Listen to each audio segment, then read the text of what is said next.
नमस्कार, मी Aditya Kulkarni Trinity health माध्यमातून या व्हिडिओमध्ये तुमचं सगळ्यांचं पुन्हा एकदा स्वागत करतो। कालच्या व्हिडिओमध्ये आपण बघितलं होतं की सतयुगामध्ये माणसाची दिनचर्या ही कशा प्रकारे होती। आता आज या व्हिडिओमध्ये आपण बघणार आहोत की जर का सगळीच माणसं ही त्यांच्या दिनचर्येमध्ये व्यस्त होती आणि आपापल्या कोशामध्ये होती, तर मग ह्या बाकीच्या युगांची निर्मिती कशासाठी झाली। तर आपल्याकडे एक बेसिक प्रिन्सिपल असा आहे की जोपर्यंत आधीची गोष्ट ही डिस्ट्रॉय होत नाही किंवा डिस्ट्रक्ट होत नाही तोपर्यंत कुठलीही नवीन क्रिएशन हे होऊ शकत नाही।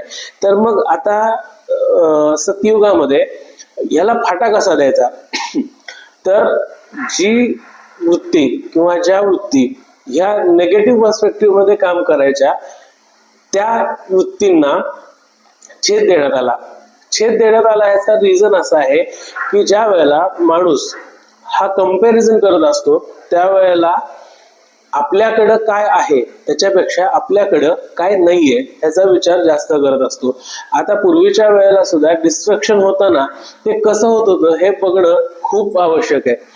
आपल्याला साधं उदाहरण माहितीये की हिरण्यकश्यपू आणि भक्त प्रल्हाद यांची गोष्ट सगळ्यांना माहितीये की विष्णूने अवतार घेतला, त्याचा वध केला आणि मग नंतर पुढच्या सगळ्या गोष्टी झाल्या। परंतु ही गोष्ट होत असताना एक गोष्ट ही आपल्याला समजून घेणं जास्त महत्वाचं आहे, ती अशी की ज्या वेळेला विष्णूने नरसिंहाचा अवतार घेतला आणि ज्या वेळेला हिरण्यकश्यपूचा शेवट झाला, तो शेवट झाल्यानंतर सुद्धा जो काही अवतार घेतला होता नरसिंहाचा तो शांत होत नव्हता।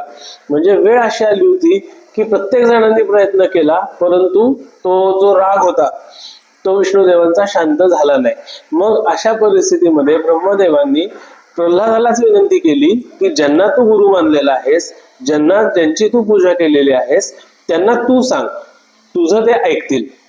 आणि जसं ब्रह्मदेवांनी आणि महादेवांनी त्याला सांगितलं त्याप्रमाणे भक्त प्रल्हादांनी नरसिंह अवताराला विनंती केली आणि नरसिंह अवतार शांत झाला।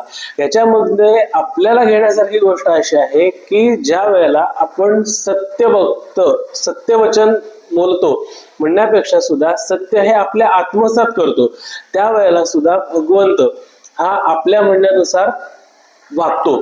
तसं वागणं त्याला अपरिहार्य होतं। आता ह्याच्याच बद्दलची माहिती आपण पुढच्या व्हिडिओमध्ये घेणार आहोत। या व्हिडिओमध्ये आपण इथे थांबूयात, भेटूयात पुढच्या व्हिडिओमध्ये। तोपर्यंत हा व्हिडिओ तुम्ही जर का युट्यूबला बघत असाल तर माझं चॅनल नक्की सबस्क्राईब करा, बेल आयकॉन प्रेस करा। हा व्हिडिओ तुम्ही जर का इन्स्टा किंवा फेसबुकला बघत असाल तर माझं चॅनल नक्की लाईक करा, शेअर करा आणि हो कमेंट करायला विसरू नका। आपण भेटूयात उद्याच्या व्हिडिओमध्ये, तोपर्यंत नमस्कार।